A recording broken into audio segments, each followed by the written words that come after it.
CBSE English Class 10. Footprints Without Feet, Chapter 3, The Midnight Visitor, by Robert Arthur.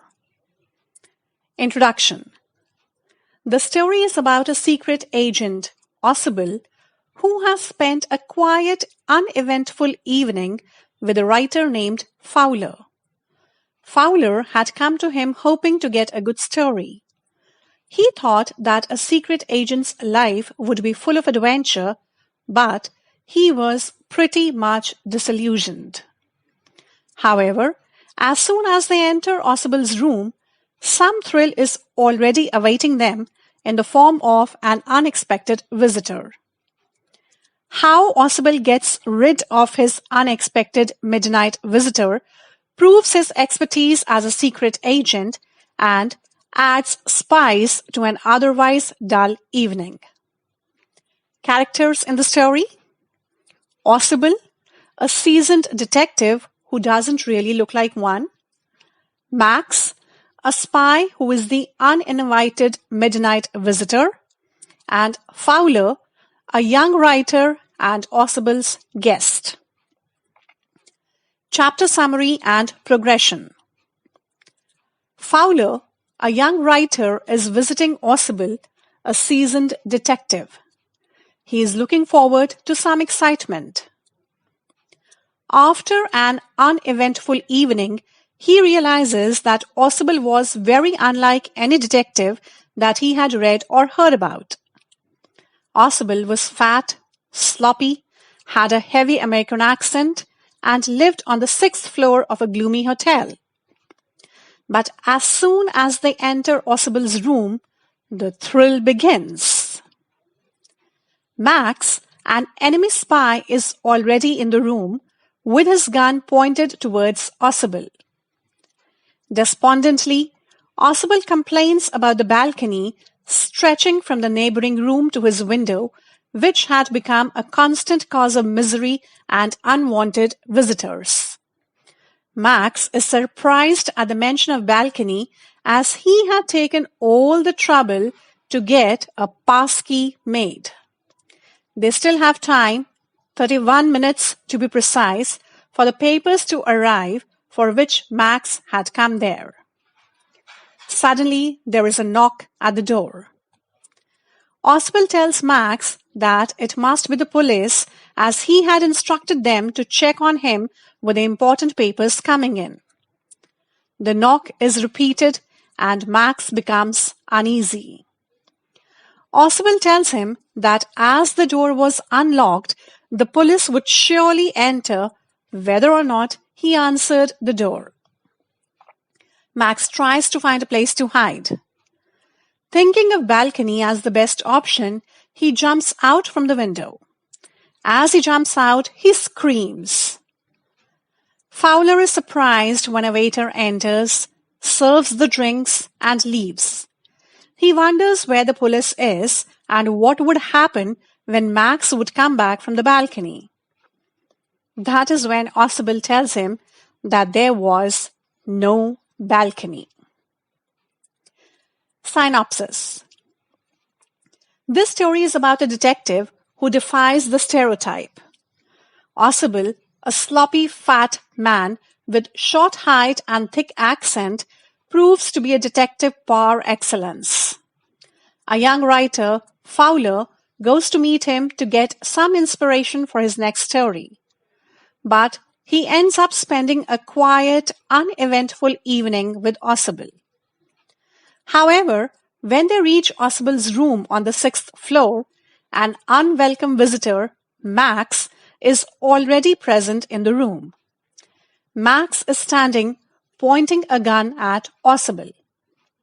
He asks Ossible for the important papers that are to be delivered in precisely 31 minutes. Ossible uses his quick wit and he makes up a story of a non-existent balcony and policemen. A timely knock at the door and the fear of police make the midnight visitor jump out from the window with a non-existent balcony, only to crash to the ground.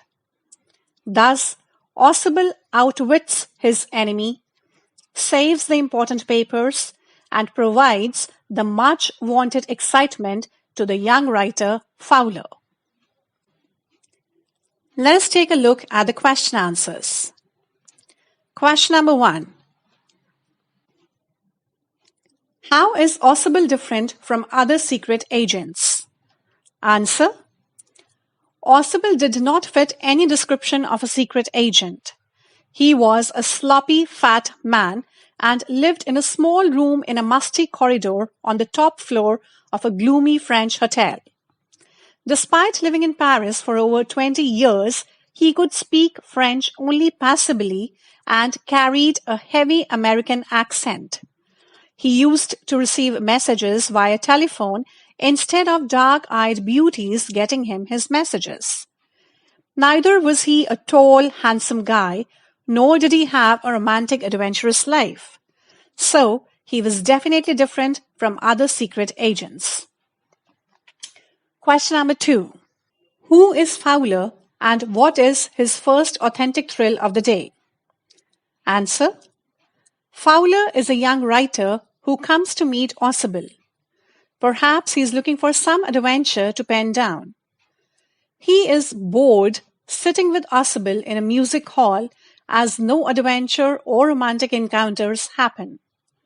The thrill and excitement that he is looking forward to experiencing is totally missing. Finally, when they walk through the musty corridor to enter Ausable's room, Fowler gets his first authentic thrill. As soon as they enter the room, they see a man in the room holding a gun pointed towards Ausable.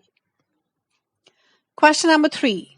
How has Max got in? Answer. Max got in with a master key or pass key. Question number 4. How does Ausable say he got in? Answer. Ausable says that he thought that Max had got in through the balcony. He said that there was a balcony belonging to the neighboring room which extended below his window, and it had proved to be a nuisance, although it was not even his own balcony. He mentions that earlier that month also somebody had got into his room through that balcony. Question number 5. How does Ausable manage to make Max believe that there is a balcony attached to his room? Look back at his detailed description of it. What makes it a convincing story? Answer. Ausable creates a detailed description of how his office was a part of a bigger apartment and how the next room had the direct access to the balcony which still extended beneath his window. He also mentions that anybody could get into it from the empty room 2 doors down.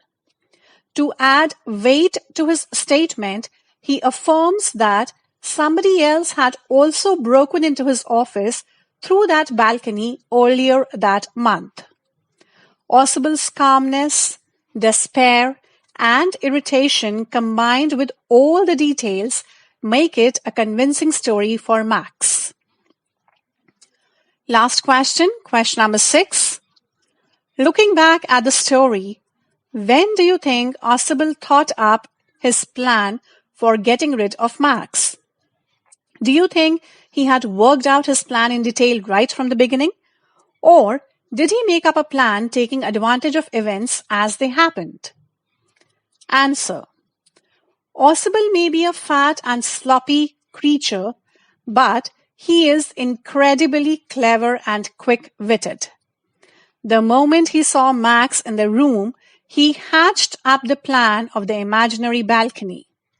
He knew very well that sooner or later the waiter would come by. To save himself and the young writer, that too without a pistol, he had to think quickly. So he started the story of balcony. Taking advantage of the timely knock by the waiter, he added the story of police as well. As the room was small, Max found it best to wait in the balcony, and in the bargain, he had a mighty fall which must have cost him his life.